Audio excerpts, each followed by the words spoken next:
میرے محترم بھائیوں بہنوں دوستوں معزز سامعین، عمر رضی اللہ تعالیٰ عنہ جیسے آدمی جو تلوار لے کر قتل کو چلے گئے، رات کو جب ہمارے نبی نفلوں میں قرآن پڑھتے تو وہ پردے کے پیچھے کھڑے ہو کے سنا کرتے تھے۔ تو ایک رات آپ پڑھ رہے تھے الحاقۃ ما الحاقہ وما ادراک ما الحاقہ کذبت ثمود وعاد بالقارعہ فاما ثمود فاہلکوا بالطاغیہ واما عاد فاہلکوا بریح صرصر عاتیہ، سورہ حاقہ۔ اس میں بہت ردم ہے، انتہائی طاقتور ردم ہے۔ تو حضرت عمر سن رہے میں تھوڑی سی آپ کو تلاوت کر کے بتاؤں تاکہ اندازہ ہو کہ کلام میں ردم کیا ہے۔ الحاقۃ ما الحاقہ وما ادراک ما الحاقہ کذبت ثمود وعاد بالقارعہ فاما ثمود فاہلکوا بالطاغیہ واما عاد فاہلکوا بریح صرصر عاتیہ سخرها علیہم 7 لیال و8 ایام حسوما فترى القوم فيها صرعى كأنهم أعجاز نخل خاوية فهل ترى لهم من باقية وجاء فرعون ومن قبله والمؤتفكات بالخاطئة فعصوا رسول ربهم فأخذهم أخذة رابية إنا لما طغى الماء حملناكم في الجارية لنجعلها لكم تذكرة وتعيها أذن واعية۔ حضرت عمر سن رہے ہیں، آپ تو ردم نے تو آپ کو جھنجھوڑا ہے، مجھے جھنجھوڑا ہے، تو عمر تو اہل زباں ہیں۔ سن رہے ایک دم کہنے لگے ما اشعرہ، میں نے آج تک ایسا شاعر نہیں دیکھا۔ دل میں پردے کے پیچھے آپ وہاں کھڑے ہوئے ہیں اور یہ دل میں کہتے ہیں ما اشعرہ، میں نے ایسا شاعر آج تک نہیں دیکھا۔ این اس وقت میرے نبی نے یہ آیت پڑھی انہ لقول رسول کریم وما هو بقول شاعر، یہ رسول کا کلام ہے، یہ شاعر نہیں ہے۔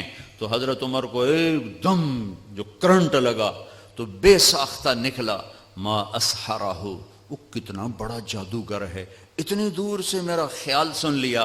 تو آپ نے اگلا جملہ پڑھا ولا بقول کاہن، یہ جادوگر بھی نہیں ہے، قلیلا ما تذکرون، تمہاری عقل پہ پردے پڑے ہوئے ہیں۔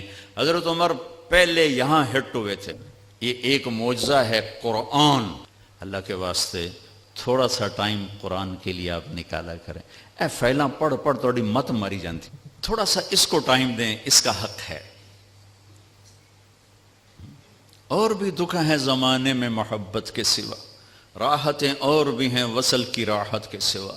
ایک آپ کا کام اتنا بھیڑا سا ہے، لوگوں کی جیبیں خالی کرنا۔ پہلے مداری بڑے ہوتے تھے، وہ تماشا کرتے تھے اور کھڑے انڈے سے بچہ نکال دوں گا اور بچہ جمورا، تو اس بیچارے نے نا کو پیسے پوسے اکٹھے کر لیے تھے، تو اس نے ایک نیمو کاٹا اور اس کو یوں نچوڑ کے ختم کر، کہا جو اس میں سے رس نکالے گا ساری کمائی اس کو دے دوں گا۔ ایک پتلا بھیڑا جا بندہ آیا، اس نے یوں نچوڑا، آدھا پانی نکلا۔ اس نے کہا تو کی بلا ہے کہ میں انکم ٹیکس افسر ہوں، میں تو لوگوں نے نچوڑ دینا، تو کی شے۔ ایک آپ کا کام اتنا بھیڑا ہے، اوپر سے رویے اتنے برے ہیں، وہ بھی بددیانت ہیں، آپ کے دل میں بھی کھوٹ ہوتی ہے کہ میں بوجھا کتھو کپڑا ہے۔ یہ تاجر سمجھتے ہیں پیسے سے کام چلیں گے، جی کہتے ہیں پیسہ بچاؤ، اور کام تو اللہ کے چلانے سے چلتے ہیں۔ بے شک پیسہ اس کا ایک سبب اور ذریعہ ہے، یہ حلال کمائیں، آپ صحیح طریقے سے ان سے ٹیکس لو، کون روکتا ہے؟ ان کی کمائیاں حرام ہیں، آپ کا وصول کرنا ظلم و ستم ہے۔ حضرت عمر رضی اللہ عنہ بیت المال خزانہ تقسیم کر کے جھاڑو دے کے اسی کے اندر 2 نفل شکرانے کے پڑھا کرتے تھے، یا تعالیٰ شکر ہے جان چھوٹی اس سے۔ کچھ وقت قرآن کے لیے نکالا کریں، تھوڑا سا وقت، ہر زبان کا ترجمہ موجود ہے، تھوڑا سا ٹائم، تھوڑا سا میرے لیے ہے، آپ کے لیے۔ اچھا آپ کہتے ہیں میں بہت بزی ہوں، تو پورے قرآن میں 89 دفعہ آیا ہے یا ایھا الذین آمنوا، اے ایمان والو۔ یہ صرف طارق جمیل سے بات ہے، زینب اور فاطمہ سے بات ہے، اور غلام احمد سے بات ہے، اے ایمان والو۔ 89، 90 بھی پورا نہیں۔ یا ایھا الناس پوری دنیا سے بات ہو رہی، یا بنی آدم پوری دنیا سے بات ہو رہی، ٹھیک ہے۔ یا ایھا الذین کفروا اب صرف کافروں سے بات ہو رہی، یا اہل الکتاب یہ عیسائیوں سے بات ہو رہی، یہودیوں سے ہو رہی، یا ایھا الذین ھادوا یہ یہودیوں سے بات ہو رہی، ٹھیک ہے جی۔ اور ایک بات ہے یا ایھا الذین آمنوا، اے ایمان، یہ ان سب سے بات ہو رہی، مجھ سے ہو رہی، اور میں قربان جاؤں 89 ایک کم 90، اور اس میں تکرار ہے، 89 حکم نہیں ہے، حکم نکالوں تو 40 بھی نکلیں گے مشکل سے۔ سورہ بقرہ سے شروع ہوتا ہے یا ایھا الذین آمنوا لا تقولوا راعنا، پہلا یا ایھا الذین آمنوا نبی کا حق بتایا گیا کہ میرے نبی کا ادب کرو، یہ پہلا حق بتایا گیا، اور آخری ہم سے مطالبہ ہے یا ایھا الذین آمنوا 28واں پارہ، توبوا الی اللہ توبۃ نصوحا، اے ایمان والو توبہ کر کے اپنے رب سے جڑ جاؤ۔ نصوحا، نصوحا ہوتا ہے، واہ واہ، قرآن بھی کیا عجیب کلام ہے۔ ناسے کہتے ہیں درزی کو، درزی ایک تو ناسے، نصیحت کرنے والا، نصیحت کو نصیحت کیوں کہتے ہیں کہ یہ اچھی بات اس کو اچھائی سے جوڑ دیتی ہے، اچھا بول آدمی کو اچھائی سے جوڑ دیتا ہے۔ درزی کیا کرتا ہے؟ وہ دھاگے سے کپڑے کو کپڑے سے جوڑ دیتا ہے، اس لیے نبیوں کو بھی ناسے کہتے ہیں کہ وہ اپنی باتوں سے بندوں کو اللہ سے جوڑ دیتے ہیں۔ ایسے ہی توبۃ نصوحا، اللہ کہہ رہا ہے ایسی توبہ کرو کہ تم اور میں جڑ جائیں، توبۃ نصوحا، وہ توبہ جو مجھے اپنے اللہ سے جوڑ دے، یہ آخری مطالبہ ہے۔ ابھی ہمارے حافظ صاحب نے تلاوت کی تھی یا ایھا الذین آمنوا اتقوا اللہ ولتنظر نفس ما قدمت لغد واتقوا اللہ، یا ایھا الذین آمنوا اتقوا اللہ وقولوا قولا سدیدا، یا ایھا الذین آمنوا اتقوا اللہ حق تقاتہ، یا ایھا الذین آمنوا اتقوا اللہ وکونوا مع الصادقین۔ 4 دفعہ ایک حکم آیا ہے، 4 دفعہ ایک حکم، تقوی تقوی تقوی تقوی۔ اب کہتے ہیں جی ہم تو 20ویں گریڈ کے افسر ہیں، ہمیں تو فرصت نہیں، چلو 89 دفعہ جو یا ایھا الذین آمنوا آیا ہے وہ تو کھول کے پڑھ لیں کہ اللہ کیا کہہ رہا ہے۔ یہ حضرت علی کا فرمان ہے کہ جب میں اللہ سے بات کرنا چاہتا ہوں تو میں نماز پڑھتا ہوں، اور جب میرا جی چاہتا ہے اللہ مجھ سے بات کرے تو میں قرآن پڑھتا ہوں۔ یہ اللہ کا پیغام ہے، اللہ کا خط ہے۔ میں رائمنڈ میں وہ پڑھا ہوں، رائمنڈ میں پڑھا ہوں، اور وہیں ٹائم میرا گزرتا ہے، تو جو فارنرز آتے ہیں نا باہر ملک کے لوگ، ان کو جماعتوں میں بھیجنا یہ میرے ذمے رہا کچھ عرصہ۔ تو ایک مولانا صاحب آئے وہاں سے، امریکہ سے، انڈین تھے لیکن سیٹلڈ تھے، پاسپورٹ تھا، کہنے لگے بھائی طارق جمیل میں بہت پریشان ہوں، میری بیوی کا خط نہیں آ رہا، 4 مہینے ہو گئے، اس وقت یہ ٹیلی فونز وغیرہ نہیں ہوتے تھے، خط نہیں آ رہا، بہت پریشان۔ میں نے کہا کوئی نہیں، آ جائے گا، آپ سفر میں ہیں۔ تو کوئی 10-15 دن گزرے تو میں نے دیکھا وہ لیٹے ہوئے تھے اور مسکرا رہے تھے، اور ایک پیپر ان کے سینے پر پڑا تھا۔ میں نے کہا مولوی یوسف لگتا ہے بیگم کا خط آ گیا۔ کہنے لگے ہاں آ گیا آ گیا۔ ایک بیگم کے خط نے ان کو پریشان بھی کیا، آئے تو خوش کیا، یہ خط آپ کے ہر گھر میں پڑا ہوا ہے، لیکن نہ بڑا اٹھا کے دیکھتا ہے، نہ بڑی اٹھا کے دیکھتی ہے، نہ چھوٹا دیکھتا ہے، نہ چھوٹی دیکھتی ہے کہ اللہ کیا کہہ رہا ہے۔ دوسری چیز جو اللہ نے میرے نبی کو دی، کائناتی آفاقی موج ہے، یہ 2 آفاقی موج سے ہیں، وہ ہے معراج، کہ ایک آنے والے دور میں جو لوگ سپیس میں جائیں گے ان کو بڑا مانا جائے گا، کمال کر دیا، سپیس پہ چلے گئے، چاند پہ چلے گئے، مریخ پہ چلے گئے۔ میرے رب نے اپنے حبیب کو کائنات سے بھی اوپر اٹھا کے بتایا کہ میں تمہیں ایسا نبی دے رہا ہوں، اس کے ہاتھوں میں ہاتھ دو گے تمہیں مجھ تک پہنچا دیں گے، تم چاند ڈھونڈ رہے۔ دیکھو اللہ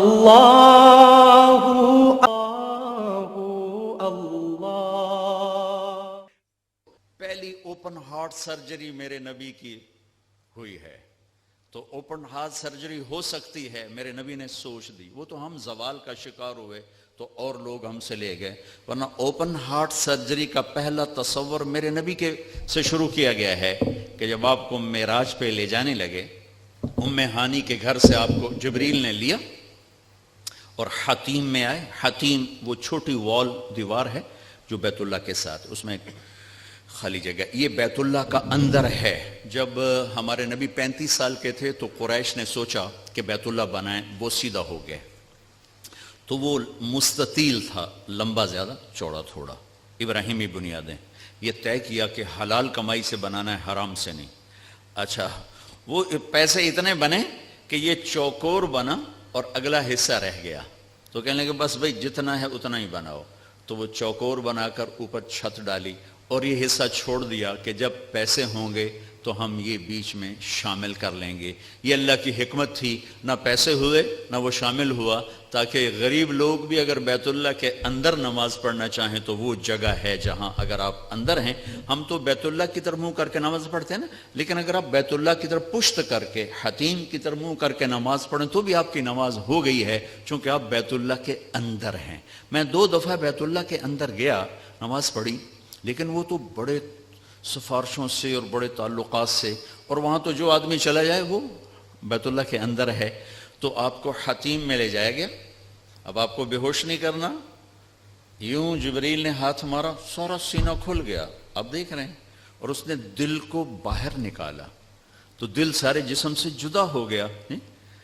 اور اس کے میرا بھائی ہارٹ اسپیشلسٹ ہے تو میں اسے سنتا رہتا ہوں، باتیں گھر میں ہوتی رہتی ہیں. اچھا نکالا، پھر اس کو زمزم کا پانی ایک ٹب میں تھا، اس میں دھویا، اس کو دھویا، دھوتے رہے، اور آپ دیکھ رہے ہیں. اس کے بعد ایک آسمان سے لائے تھے، وہ پورا نور کا ایک بھرا ہوا برتن تھا، پھر وہ سارا نور آپ کے دل میں انٹر کیا، پھر اس کو بند کر کے پھر لگایا، ساتھ ہی دل سر ہر رگ سے جڑا، پھر سینے کو ملایا ہاتھوں سے، پھر یوں ہاتھ پھیرا. تو اب جن کی ہارٹ سرجری ہوتی ہے، اب دیکھیں یہاں کتنے بڑے بڑے ٹانکے لگے ہوتے ہیں، لیکن آپ کے سینہ مبارک پر کوئی داغ نہیں. یہ پہلی اوپن ہارٹ سرجری میرے نبی نے معراج کے واقعے میں امت کو دیا ہے اشارہ. تو ہم نکھٹوں نکلے تو اور لوگ ہم سے یہ سب کچھ لے گئے. سب سے پہلی ہارٹ سرجری 4 سال کی عمر میں ہوئی، جب آپ حضرت حلیمہ کے پاس تھے اور آپ بکریاں چرانے جایا کرتے تھے. تو آپ کے بھائی، رضائی بھائی، وہ دوڑے آئے کہ میرے بھائی کو 2 بندوں نے قتل کر دیا.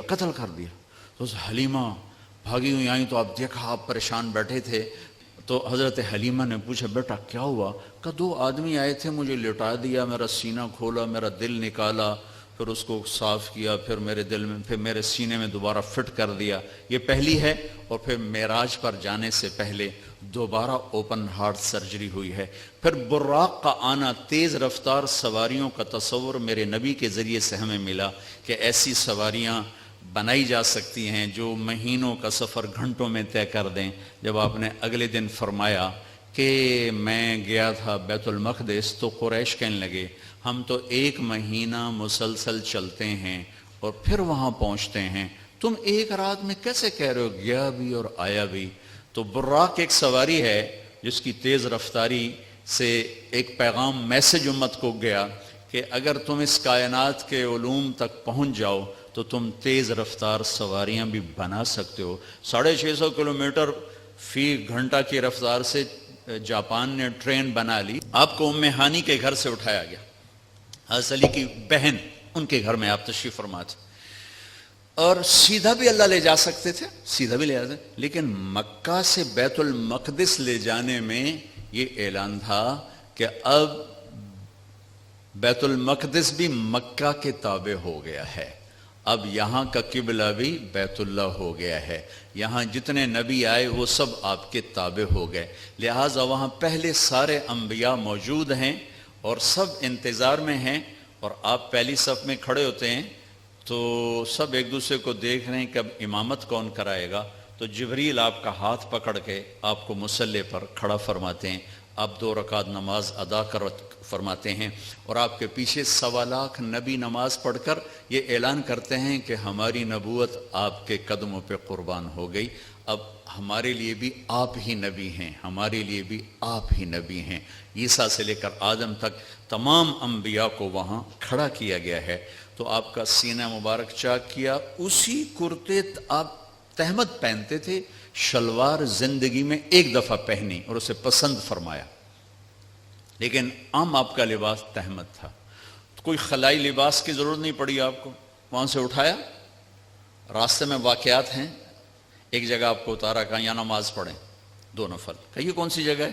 کہ یہاں آپ ہجرت کر کے تشریف لائیں گے، مدینے میں اتار کے 2 نفل پڑھائے گا. پھر چلایا گیا کہ یہاں 2 نفل پڑھیں. کہ یہ کون سی جگہ ہے؟ کہ یہاں آپ کے دادا ابراہیم کی جائے پیدائش ہے. پھر چلایا گیا تو آپ جب مصر کی طرف سے بیت المقدس کی طرف آ رہے تھے تو آپ کو خوشبو آئی، خوشبو جنت کی. آپ نے کہا یہ کیا ہے؟ تو کہا یا رسول اللہ فرعون کی ایک باندی تھی، باندی وہ ہو گئی تھی، موسیٰ علیہ السلام پر ایمان لائے.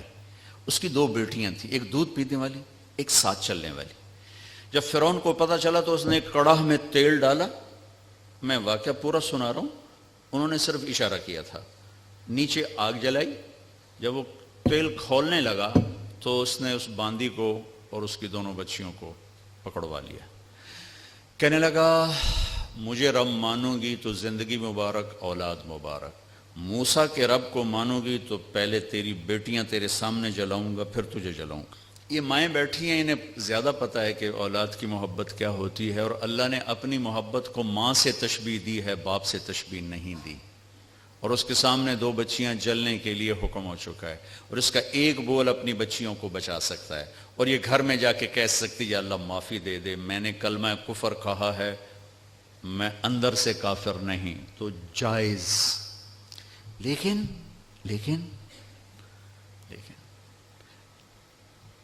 ایک شاعری زبان پہ آ گئی ہے، ہماری اپنی زبان کی ہے، پتہ نہیں توڑے پلے پوے نہ پوے، تو سن لوے اجے. عاشق ہوں میں عشق کما میں دل رکھیں وانگ پہاڑاں ہو، سہ سہ بدیاں ہزار علامیں کر جانے باغ بہاراں ہو. منصور جے چک سولی دتے جڑے واقف کل اسراراں ہو، سجدیوں سر چائی نہ باہو توڑے کافر کہن ہزاراں ہو. عاشق سوئی حقیقی جڑا قتل معشوق دے مننے، سر نو جوڑے تے مکھ نہ موڑے بھویں 100 تلواراں کھنے. سچا عشق حسین علی دا باہو سر دتے تے راز نہ بھنے. تو اس باندی نے کہا فرعون 2 ہیں، 100 ہوتی تو یہاں جلا دیتی اللہ کے نام پر. اس کو غصہ چڑھا، اس نے بڑی کو پکڑوایا اور یوں ڈالا. وہ چیختی رہی، مچھلی کی طرح تل گئی. پھر چھوٹی کو کھینچا اور اس کے سامنے یوں ڈال دیا، اس کی تو آہ بھی نہ نکلی. جب اس کو کھینچا تو انہوں نے کہا میری ایک خواہش. کیا؟ کہ جب میں بھی جل جاؤں تو ماں بیٹیوں کو جدا نہ کرنا، ہماری ہڈیاں کٹھی دفن کرنا کہیں. فرعون نے کہا ہاں ہو جائے گا. کود گئی وہ بھی، ان کی ہڈیاں نکال کے ایک جگہ دبا دی گئیں. یہ واقعہ ہے. اب میرے نبی وہاں سے گزرتے ہیں، مصر قریب ہوتا ہے، آپ کو جنت کی خوشبو آتی ہے، تو آپ فرماتے ہیں یہ خوشبو کہاں سے ہے؟ تو جبریل کہتے ہیں یا رسول اللہ جہاں فرعون کی باندی اور اس کی بیٹیوں کی ہڈیاں دفن ہیں، جس دن یہ دفن ہوئی تھیں اس دن سے آج تک اور قیامت تک یہ خوشبو اسی طرح اٹھتی رہے گی، کائنات مہکتی رہے گی. آگے میری بات ہے، اور یہ پیغام جاتا رہے گا کہ یہ بھی زندگی کا ایک انداز ہے، اور یوں بھی زندگی گزاری جاتی ہے. جو کسی مقصد کے لیے جیتے ہیں اور مقصد پر مرتے ہیں وہ حسین بن جاتے ہیں، اور جو صرف پیسے پر جیتے ہیں اور پیسے پر مرتے ہیں وہ یزید بن جاتے ہیں. میری تاریخ گواہ ہے کہ اللہ نے اپنے قریب ترین لوگوں کو نیزوں پہ چڑھا دیا اور بدماشوں کو فرعون بنا کے تخت پہ بٹھا دیا. ہم کربلا محرم آتا ہے تو ہم سب حسین کے لیے روتے ہیں، محرم جاتا ہے تو سب یزیدی لبادے میں ہوتے ہیں. یہ کون سی تعذیب ہے، یہ کون سا کمال ہے، یہ کون سا ایمان ہے. پھر آپ کو بیت المقدس اتارا گیا، براق باندھ دیا گیا. دنیا دارالاسباب ہے، نبی کو اسباب دیے گئے، سواری پر لایا گیا، سواری پر. جب آگے جانا ہے تو اوپر والا جہان اسباب کا جہان نہیں ہے، وہ قدرت کا جہان ہے. تو براق وہاں باندھ دیا گیا، اور اگلا سفر اب براق کے بغیر نہیں. 2 نفل پڑھائے گئے. اچھا ایک اور عجیب واقعہ یاد آ گیا. اس رات بیت المقدس کا دروازہ بند کرنے کی پوری کوشش کی چوکیدار نے، دروازہ نہیں بند ہوا. تو اس نے مستری بلائے کہ یہ دروازہ نہیں بند ہو رہا، اور اپنے بڑے پادری کو بلایا کہ حضرت یہ دروازہ نہیں بند ہو رہا. تو مستریوں نے کہا کہ وہ ڈاٹ ہوتی تھی نا، ڈاٹ، کہ وہ تھوڑی سی نیچے آ گئی ہے، وہ اس نے پریشر اوپر ڈال دیا تو دروازہ بند نہیں ہوگا، صبح ٹھیک کر دوں گا. وہ جو بڑے پادری تھے نا، انہوں نے کہا بیٹا یہ ڈاٹ کا چکر نہیں، آج آخری نبی کی آمد ہے یہاں، یہ اس وجہ سے ان کے اکرام میں یہ دروازہ کھلا ہوا ہے، صبح خود ہی ٹھیک ہو جائے گا. یہ پادری بعد میں ایمان لے آئے تھے جب اللہ کے نبی نے دعوت نامہ بھیجا تھا، پھر ان کو عیسائیوں نے قتل بھی کر دیا تھا۔ وہاں آپ نے 2 نفل پڑھے۔ اب آپ نے اوپر جانا ہے تو مکہ سے بیت المقدس تک آپ بشریت میں ہیں، اور پھر یہاں سے اوپر جاتے ہیں تو سبحان الذی اسری بعبدہ، قرآن کی واحد سورہ جو سبحان سے شروع ہو رہی، سبحان الذی اسری، لفظ سبحان۔ سبحان میں کیا پیغام ہے کہ اللہ تمہارے قوانین سے پاک ہے، تمہارے مادی قوانین سے پاک ہے۔ مادے کا قانون یہ ہے کہ اس لباس میں کوئی سپیس میں نہیں جا سکتا، مادے کا قانون یہ ہے کہ اس لباس میں سپیس میں جاتے ہی پھٹ جائے گا، چونکہ جو ہمارے اوپر ہوا کا پریشر ہے، جب ہوا سے اوپر جائیں گے اور پریشر ریلیز ہوگا تو ہم خود بم بن کے پھٹ جائیں گے۔ ہر مرد عورت کے اوپر 280 من ہوا کا پریشر ہے، اس پریشر کو روکنے کے لیے ہمارے اندر پریشر ہے۔ جب ہم اوپر جائیں گے تو دھڑوں ایک دھماکہ ہوگا، چونکہ اوپر سے ہوا ہٹے گی تو ہم پھٹیں گے۔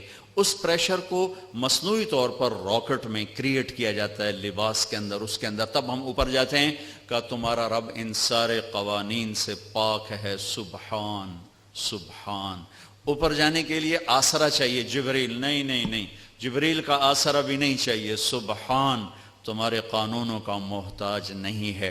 اتنی لمبی کائنات میں رات کے اندر سفر پورا ہو جائے گا، کیسے ہوگا؟ نہیں ہو سکتا، ہو سکتا ہے، کیوں؟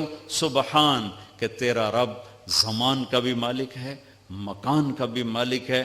ٹائم کو روکنا، زمانے کو روکنا، مکان کو روکنا تمہارے لیے ناممکن ہے، تیرے رب کے لیے ممکن ہے۔ آئنسٹائن مر رہا تھا تو کسی نے کہا تیرے جیسا سائنسدان بھی مر رہا ہے، کہنے لگا ہاں، ٹائم سے باہر نکال دو تو میری موت نہیں ہوگی، موت سے بچ جاؤں گا، اور ٹائم سے باہر مجھے کون نکالے گا؟ اللہ نکال سکتا ہے، اللہ نکال سکتا ہے کہ وہ ٹائم کا بنانے والا ہے، وہ زمانے کا بنانے والا ہے، وہ وقت کا بنانے والا ہے۔ سبحان، صرف ایک صورت ہے جو سبحان سے شروع ہوتی ہے، سبحان، اور اس سبحان کے اندر یہ سارے پیغام ہے۔ پاک ذات، بے عیب ذات، تمہارے قوانین سے بالا تر ذات، تمہاری سوچ سے بالا تر ذات، الذی اسری بعبدہ۔ قریش کہنے لگے تم کیسے جا سکتے ہو؟ اللہ نے جواب دیا یہ تھوڑا ہی گئے تھے، میں لے کر گیا تھا۔ قریش نے کہا بغیر سواریوں پر اتنا وقت لگ جاتا ہے، تم بغیر سواری کے کیسے چلے گئے آ گئے؟ تو اللہ نے کہا یہ نہیں گئے، اسری بعبدہ، میں لے کر گیا، میں لے کر گیا۔ اللہ اللہ اللہ اللہ اللہ۔ اور یہاں الف اور با کا جو جوڑ ہے، اسری اور بعبدہ، الف اور با، عربی گرامر میں اگر الف ہو تو با کی ضرورت نہیں، اسری عبدہ ہوگا، ٹھیک ہے؟ اور اگر با ہو تو الف کی ضرورت نہیں، سرا بعبدہ ہوگا۔ میری بات واضح ہوئی ہے نا؟ الف ہو نا، با کی ضرورت نہیں، اسری عبدہ، اور اگر با ہو تو الف کی ضرورت نہیں، سرا بعبدہ۔ یہ الف اور با کا جوڑ کیوں ہے؟ یہ بتانے کے لیے کہ میں اللہ خود اپنے نبی کو لے کر گیا، اور بعبدہ ہی میں کیا اشارہ ہے؟ اب لوگ کون ہو کہ جی ہم کسٹم والے، میں کون ہوں جی؟ یہ جی مسجد والے، یہ کون ہے جی؟ یہ جی کپڑے والے۔ تو اللہ کہہ رہا ہے بعبدہ، یہ کون ہے؟ یہ میرا بندہ ہے، یہ میرا ہے، اور میں ان کا ہوں، بعبدہ۔ اور الف اور با کے ساتھ اللہ فرما رہے ہیں کہ میں لے کر گیا، جبریل بھی نہیں لے کر گئے۔ اوپر کا جو آپ نے سفر کیا ہے وہ جبریل کا ہاتھ پکڑ کے نہیں، ان کے کندھوں پر بیٹھ کر نہیں، ان کے پروں پر بیٹھ کر نہیں، اللہ کی قدرت کن کے ساتھ آپ جبریل کے ساتھ گئے ہیں، تو ملکیت کا لباس آپ کو پہنایا گیا اور اپنے ساری فضا کو پار کیا۔ آج یہ سائنس کا نیا علم آیا ہے کہ اگر کوئی سواری ٹائم کی رفتار سے زیادہ ہو جائے تو ٹائم اس کے لیے زیرو ہو جاتا، ٹائم زیرو ہو جاتا۔ اگر 1,86,000 میل پر سیکنڈ سے کوئی سواری زیادہ تیز ہو جائے تو ٹائم اس کے لیے زیرو ہو جاتا ہے. یہ آج کے امکانیات بتائے جا رہے ہیں. اور یہ میرے نبی کا سفر سپیس کو، راکٹ کو، شٹل کو، ہر چیز کے لیے راستہ دے رہا ہے کہ یہ ہو سکتا ہے، یہ ہو سکتا ہے. خلائی تسخیر ہو سکتی ہے، خلائی سیاروں تک جانا ہو سکتا ہے. لیکن آپ کی پہلی منزل پہلا آسمان آدم علیہ السلام نے استقبال کیا.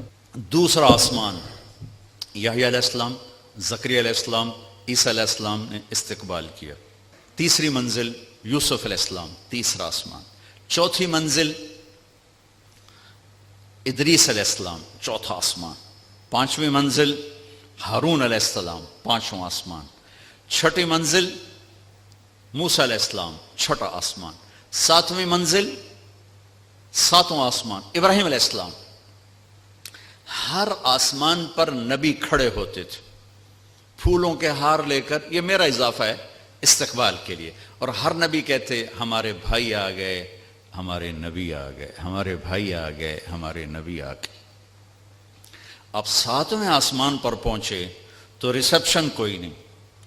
جب میں ابھی آیا تو سارے آپ کے افسران وہاں کھڑے ہوئے تھے. ریسپشن ساتویں آسمان پر ایک بڑے میاں، ایک بیت اللہ ہے، اس کی یوں ٹیک لگا کر نہ بیٹھے ہوئے اور اس طرح ہاتھ رکھ کے بیٹھے ہوئے، سفید داڑھی یہاں تک آ رہی، اور اس بیت اللہ کا طواف ہو رہا ہے، فرشتے طواف کر رہے.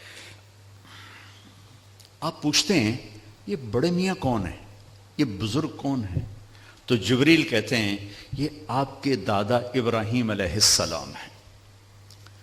اگر اللہ چاہتے تو ابراہیم بھی کھڑے ہوتے وہاں، چونکہ مرتبہ تو ہمارے نبی کا بڑا ہے، رشتہ ابراہیم کا بڑا ہے، مرتبہ ہمارے نبی کا بڑا ہے.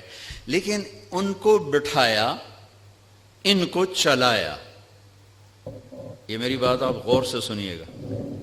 ان کو بٹھایا، ان کو چلایا. ساری کائنات حضرت ابراہیم علیہ السلام سے بھر جائے، ہمارے نبی کے برابر نہیں ہو سکتے. ساری کائنات ملائکہ سے بھر جائے، ہمارے نبی کے ایک بال کے برابر نہیں ہو سکتے. جس کو اللہ حبیب بنائے وہ کیا ہوگا؟ جس کے چہرے کی قسمیں والضحیٰ، جس کی زلفوں کی قسمیں واللیل اذا سجا، جس کے شہر کی قسم وہذا البلد الامین، جس پر اتری کتاب کی قسم قاف والقرآن المجید، جس کی جان کی قسم لعمرک انہم لفی سکرتہم یعمہون، جس کا وکیل صفائی بن کے قسم والنجم اذا ہوا ما ضل صاحبکم وما غوا، جس کو تسلیاں دینے کے لیے قسم والضحیٰ واللیل اذا سجا ما ودعک ربک وما قلا، جس کے بول کی قسم وقیلہ یا رب ان ہؤلاء قوم لا یؤمنون، جس کو رحمت للعالمین کا ٹائٹل وما ارسلناک الا رحمت للعالمین وما ارسلناک الا کافۃ للناس بشیر ونذیرا، جس سے اللہ لاڈ سے کبھی محمد، کبھی احمد، کبھی ماہی، کبھی حاشر، کبھی عاقب، کبھی فاتح، کبھی خاتم، کبھی ابو القاسم، کبھی طٰہٰ، کبھی یاسین، کبھی مزمل، کبھی مدثر، کبھی شاہد، کبھی مبشر، کبھی نذیر، کبھی داعی الی اللہ، کبھی سراج منیر. دیکھو تو صحیح اللہ کیا لاڈ کر رہا ہے اپنے نبی کے ساتھ. یہ بیت اللہ کی دیوار ہے ساتویں آسمان. یہ ایک بڑے میاں بیٹھے ہوئے ہیں اور یہ کائنات کی عظیم ہستی آتے ہیں اور یہ ادھر جا رہے ہیں، وہ ادھر نہیں آ رہے کہ یہ باپ ہیں، یہ بیٹے ہیں. اور اس آگے جانے میں باپ کو عزت دینی ہے اور بیٹے نے گھٹنوں کو چھونا ہے اور امت کو پیغام دینا ہے کہ رشتوں کا تقدس ہمیشہ باقی رکھنا ہوگا، چاہے آخری نبی ہی کیوں نہ ہو، چاہے آخری رسول ہی کیوں نہ ہو. رشتوں کو تولا نہیں جا سکتا، ناپا نہیں جا سکتا، پیسوں پہ نہیں تولنا. رشتہ رشتہ ہوتا ہے. یہ چلے، وہ کھڑے ہوئے. سارے نبیوں نے کہا بھائی آ گئے. ابراہیم نے کہا میرا بیٹا آ گیا، میرا بیٹا آ گیا، میرا بچہ آ گیا. میرے نبی آ گئے. نبی بھی کہا میرے نبی آ گئے. وہ کہا میرا بیٹا آ گیا، میرا بچہ آ گیا. پھر گلے لگایا، پھر ماتھا چوما. یہ کسی نے نہیں کیا، یہ ابراہیم نے کیا. گلے لگایا، ماتھا چوما، آگے روانہ کیا. ایک پیغام ڈیلیور کیا کہ میرے نبی آپ اتنے مقام کے ہو کر بھی اپنی امت کو پیغام دیں کہ اپنے باپ کے آگے سر جھکائیں. اپنی امت کو پیغام دیں کہ ماں باپ کے رشتے کے سامنے اولاد کو بھی جھکنا پڑتا ہے. ابراہیم ملے اور اب جانے لگے تو کہا بیٹا اپنی امت کو میرا سلام کہہ دینا. سبحان اللہ، یہ رشتہ بہت گہرا تھا نا، کہ اپنی امت کو میرا سلام کہنا، اور انہیں کہنا جنت خالی زمین ہے اور اس کے باغ باغیچے سبحان اللہ الحمدللہ لا الہ الا اللہ اللہ اکبر ہیں، جتنا کہیں گے اتنے درخت وہاں لگتے جائیں گے. اب آپ سدرۃ المنتہا پہنچے تو ایک آج کی اس میں آج کے لہجے کی گفتگو کہ جبریل نے کہا یا رسول اللہ آگے میرے پاس ویزا کوئی نہیں، آگے اور جہان ہے، ملکوتی جہان بھی ختم، ملائکہ کا جہان، سدرۃ المنتہا، یوں سمجھو جبریل اپنے گھر میں کہہ رہے ہیں یا رسول اللہ اس سے آگے میرے پاس ویزا کوئی نہیں، میں نہیں جا سکتا. کہا میں اتنا بھی آگے جاؤں گا نا ایک بالش تو میں جل کے راکھ ہو جاؤں گا، میں نہیں جا سکتا. تو یہاں آ کر ملکوتی حیثیت بھی ختم ہو کر کوئی اور حیثیت آپ کو عطا کی گئی، وہ اللہ جانے، اللہ کا حبیب جانے. عرش تک پہنچنے میں پہلی ہستی کامیاب ہو رہی ہیں. جبریل بھی کہہ رہے ہیں آگے نہیں جا سکتا یا رسول اللہ، بس ختم، میں ختم. عرش پہلی دفعہ اس کے دروازے کسی ہستی کے لیے کھل رہے ہیں اور آپ کے قدم عرش پہ پڑ رہے ہیں، اور چوتھی منزل آپ کی اللہ اور حبیب اللہ ہیں کہ اللہ نے سارے پردے ہٹا کر اپنا آپ دکھا کر کہا السلام علیک ایھا النبی ورحمۃ اللہ وبرکاتہ. اے میرے محبوب آپ کا رب آپ کو سلام پیش کرتا ہے. اور یہاں حبیب اور حبیب اللہ میں ملاقات ہے. ثم دنا فتدلى فكان قاب قوسین او ادنی. یہ لفظ آپ نے سنا ہوگا قاب قوسین، قاب قوسین. میں آپ کو آج اس کی تصویر بنا کے دکھاتا ہوں کہ قاب قوسین کا مطلب کیا ہے. عربوں میں اکثر لڑائی ہوتی رہتی تھی، جب ان میں صلح ہوتی تھی تو قبیلوں کے سردار کٹھے ہوتے تھے اور صلح ہو رہی. صلح کیسے ہوتی تھی؟ یہ ایک کمان ہے عرب سردار کے ہاتھ میں، یہ دوسری کمان ہے دوسرے عرب سردار کے ہاتھ میں، ان دونوں کی لڑائی ہے.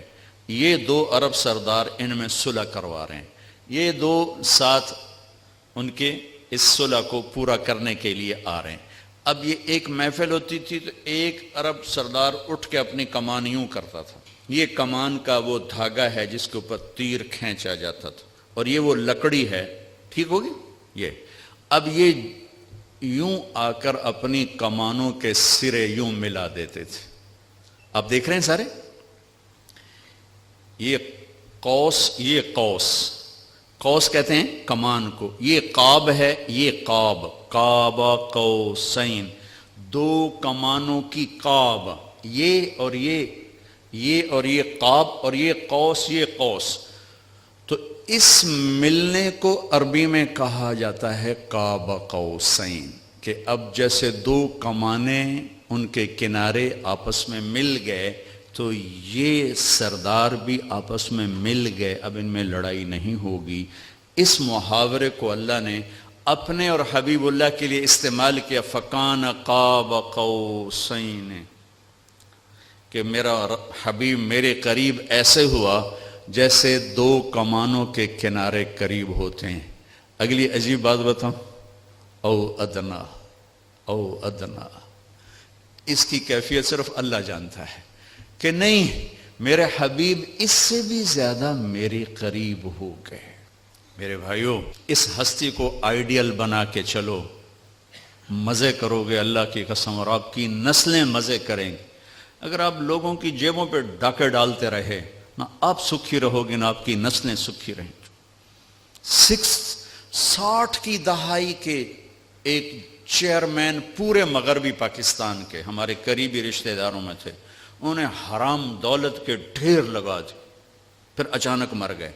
ایک دن ان کا بڑا بیٹا کہہ رہا تھا کاش ہمارا باپ ہمارے لیے حرام کٹھا نہ کرتا تو کوئی خوشی کا دن ہم بھی دیکھ لیتے. اور میں نے اس آدمی سے ان کانوں سے سنا، میں اج مر جاواں میری دھی نو کسے دی پرواہ کوئی نہیں. بیٹی کمزور ہوتی ہے نا، بیٹوں کا نام نہیں لیتا، بیٹی، میں اج مر جاواں میری دھی نو کسے دی پرواہ کوئی نہیں. آئے ہائے ہائے، اس کا بیٹا کہہ رہا تھا کاش ہمارا باپ ہمارے لیے حرام کٹھا نہ کرتا تو کوئی خوشی کا دن ہم بھی دیکھ لیتے. پیٹ پہ پتھر باندھ لیے کہ میری امت پیسے پر نہ بک جائے، چوپڑی روٹی پراٹھے اور انڈے پر نہ بک جائے. 3 دن کے فاقے برداشت کیے. آپ باغ میں تشریف لے گئے، کھجوریں گری پڑی تھیں، گندی کھجوریں جو گر جاتی، آپ نے اٹھائی، ہائے ہائے وجہ کائنات، ساری کائنات جن کے لیے بنائی. ایک گندی کھجور صاف کر کے منہ میں رکھی. ایک صحابی ساتھ ہے عبداللہ تو نہیں کھاتا؟ کہ یا رسول اللہ مجھے بھوک نہیں. بھوک کا مسئلہ نہیں تھا، وہ کھجور کھانا مشکل تھا. جی مجھے بھوک نہیں. کہ عبداللہ مجھے بھوک ہے، آج 4تھا دن ہے میں نے کچھ نہیں کھایا، 4تھا دن، مجھے 8 بجے تک چائے نہ ملے میرے سر میں درد ہو جاتا ہے. وہ جی میں چائے نہیں پیتی، سیرج پیڑ پہ گئی ہے. آج 4تھا دن ہے عبداللہ میں نے کچھ نہیں کھایا. گری پڑی کھجور صاف کر کے کھائی ہے.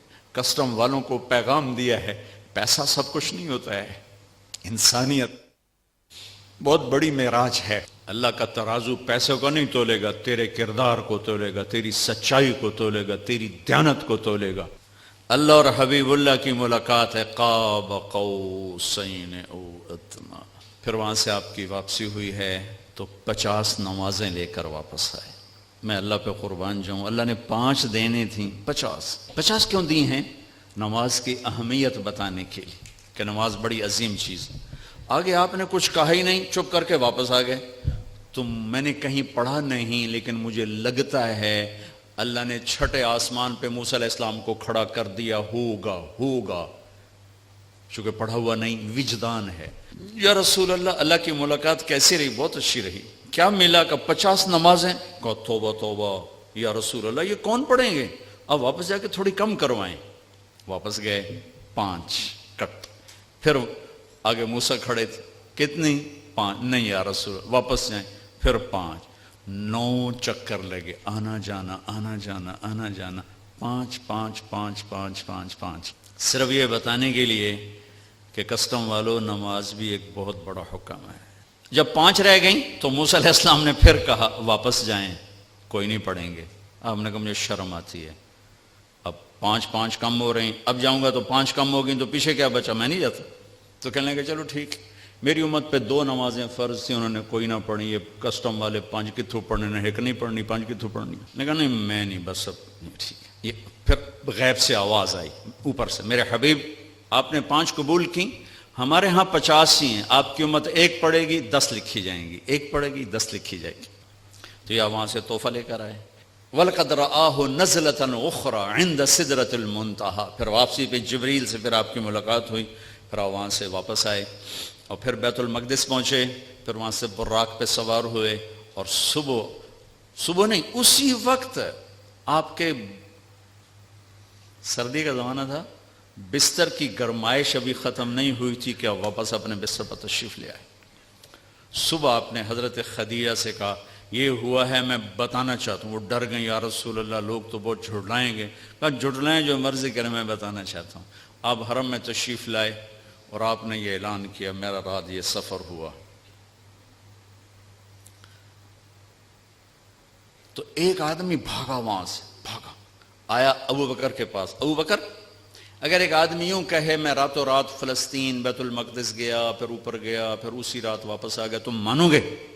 تو ابو بکر نے کہا کہنے والا کون ہے؟ کہا کہنے والا تیرا ساتھی ہے. کہا پھر میں مانتا ہوں. یہاں سے آپ کو صدیق کا ٹائٹل ملا، صدیق. لکل امت صدیق، ہر امت کا ایک صدیق ہے. میری امت کا صدیق ابو بکر ہے. میں صرف اتنا کہوں گا، کچھ ٹائم نکال کر اپنے نبی کی سیرت پڑھیں، قرآن پڑھیں. میں آپ کو مسئلے مسائل بتانے نہیں آیا تھا، صرف اپنے نبی کی زندگی کے چند پہلو بتانے آیا تھا. آگے آپ کے اندر میں ایمان والا ایک بیٹھا ہوا ہے، پورا ایک فرد اندر بیٹھا ہوا ہے. ایک غلام محمد یہ کپڑوں میں ہے، ایک طارق جمیل کپڑوں میں ہے، ایک اس کے اندر ہے جو کبھی خطا نہیں کھاتا، کبھی غلط مشورہ نہیں دیتا، ہمیشہ سچ بولتا ہے، ہمیشہ صحیح کہتا ہے، ہمیشہ صحیح بات کرتا ہے، صحیح قبول کرتا ہے، غلط کو رد کرتا ہے. میں اسے تھپکیاں دے کے سلا دیتا ہوں، چپ کر سارا جہان کر رہا ہے، تو کی تاں کی ہو گیا. وہ چلاتا رہتا ہے، وہ غلط ہو رہا ہے. میں کہتا ہوں بکواس نہ کر، میں نے بچے پالنے ہیں، میں نے ان کے گھر بنانے، میں ان کی فیسیں بھرنی، میں نے ان کے فیوچر کو سنوارنا ہے، تو مجھے کیا سنا رہا ہے، سارا جہان کر رہا ہے، میں نے کر دیا تو کیا ہو گیا. یہ جنگ چلتی رہتی ہے. یہ اندر سسٹم ایمان، کتنا ہی ایمان کو گرا کے رکھ دو، وہ آواز لگاتا ہے، وہ صدا دیتا ہے. جو سن لیتا ہے وہ بیدار ہو جاتا ہے، جو نہیں سنتا پھر وہ موت پہ بیدار ہوتا ہے، پھر وہ بیداری کام نہیں آتی. حضرت علی کا فرمان ہے الناس نیام اذا مات انتبہوا، لوگ سوئے ہوئے ہیں، جب موت آئے گی آنکھ کھلے گی.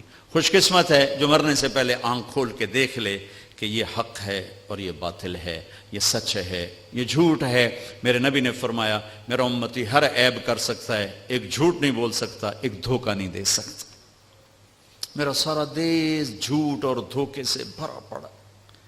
میں نیوزی لینڈ گیا، میں ڈپریشن کا شکار ہو گیا یہ سن کر کے پورے نیوزی لینڈ میں ایک آدمی جھوٹ نہیں بولتا، ایک آدمی جھوٹ نہیں بولتا.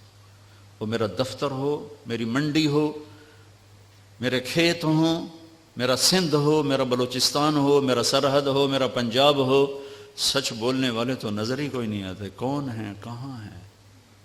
100 میں 10 آدمی نمازی مل جاتے ہیں، 1 کروڑ میں ایک سچ بولنے والا نہیں ملتا. سچائی، دیانتداری، راست بازی، رزق حلال کھانے والوں کے گھر میں کبھی شام نہیں ہوتی، اور دھوکہ اور فراڈ اور فریب اور جھوٹ اور رشوت والے گھر میں کبھی صبح نہیں ہوتی. اگر میرے اللہ کے ہاتھ میں طاقت ہے تو یہ قانون کوئی نہیں بدل سکتا. یہی میرے رب کا قانون رہے گا کہ کبھی کبھی کبھی سچائی پر خزاں نہیں آتی، اور کبھی کبھی کبھی دھوکے جھوٹ پر بہار نہیں آتی. سچائی کا سورج زوال پذیر نہیں ہوتا، اور جھوٹ، ظلم و ستم کا سورج کبھی طلوع نہیں ہوتا، وہ ہمیشہ اندھیروں میں انسان کو بھٹکا دیتا ہے. تو میں آپ سب بھائی بہنوں سے گزارش کروں گا، اپنے نبی کی زندگی ڈھونڈو، تلاش کرو، آپ کو رہنمائی ملے گی. اللہ ہمیں عمل کی توفیق بخشے. اللہ